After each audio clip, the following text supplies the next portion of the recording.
If you work in marketing, you've probably heard the term search intent, and this is a crucial thing to understand when creating your SEO strategy. But if you're having trouble wrapping your head around it, you're not alone. But don't worry, I got you. Today we're going to break it all down.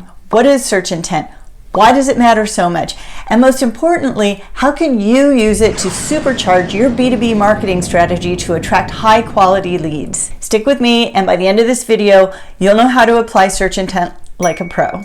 What's up guys, I'm Robin, your B2B marketing bestie, and as a former B2B agency leader, I have led the SEO strategy for scores of B2B websites. And in the beginning, search intent wasn't the easiest thing for me to grasp, but I'm telling you, once you get it, it will be a serious game changer in your SEO and lead generation efforts. All right, so first up, what exactly is search intent? Simply put, search intent is the underlying reason behind somebody's search query. That is, when someone is typing something into Google, what are they trying to achieve? Are they just looking for information? Are they looking to buy something? Or are they just comparing options at this point? Now, there are four main categories of search intent: informational, commercial, transactional, and navigational. So let's break down each of these. With informational search intent, they are looking for information on a certain topic. So maybe they're doing some kind of research, or maybe they're just curious about a certain subject. So they might type in queries such as,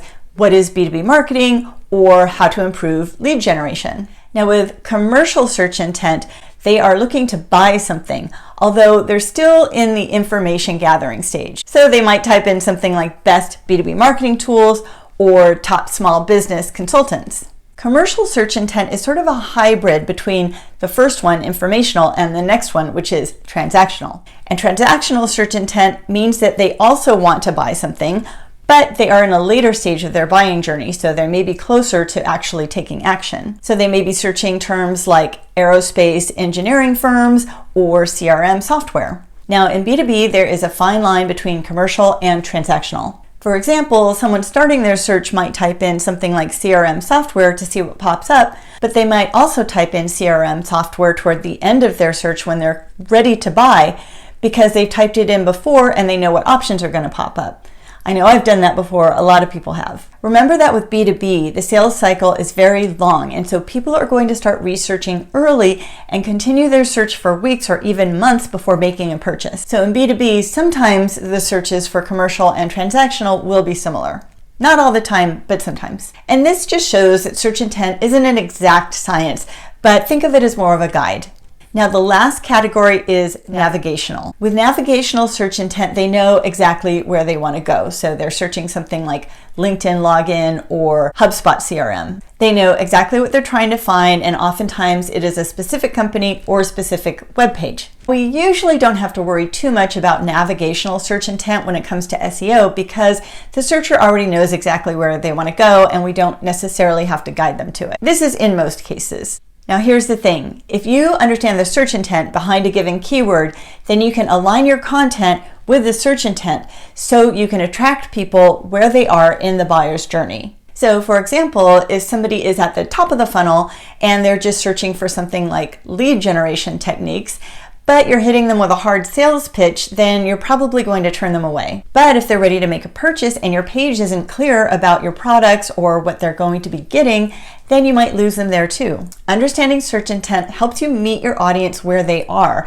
whether they're just starting their buying journey or they're ready to make a purchase. I used search intent to help increase a client's organic traffic by 400%. And I talked about that in a recent video. So if you want to check that out, I'll link it up here above and I'll link it down below in the description box as well. Okay, so how do you figure out search intent? Here's a couple quick tips. Type in the keyword you're trying to rank for into a search engine and see what pops up in the results. Google is super smart at identifying search intent. Nobody really knows how they're powerful, which is over there. But in looking at the search results for your keyword, is it mostly blog posts, how-to guides, white papers? If so, then it's probably informational content. And so that person is probably not quite ready to buy yet. But if you're seeing search results that are product pages or pricing comparisons, then most likely it's commercial or transactional search intent, meaning their intent is to buy. You can also suss out search intent just by looking at the words in the key phrase. Certain words are strong indicators of intent. For example, words like how to, guide, or what is are often strong indicators of informational search intent. And then keywords such as review, compare, or versus means that somebody is evaluating their options, so that suggests commercial intent. And then keywords like project management software or automotive parts supplier suggest that they are looking for a company to buy from or a product to buy.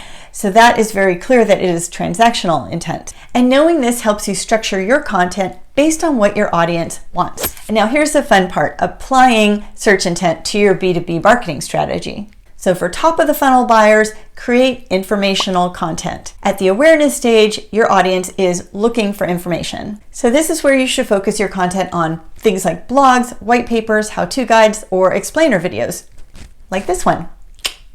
So for example, if your product is a project management tool, you can write a blog post on something like how to streamline project management for remote working teams. You want to focus on answering their question without pushing a sale at this point. And then for middle of the funnel buyers, offer comparison content. At this stage, your prospects are weighing their options with commercial intent searches. They know their problem and now they're looking for a solution. So this is where things like case studies or comparison articles or product demos work really well. So for example, you could create a page comparing your product to your competitors. So something like Asana versus Trello versus our tool, which is right for your business.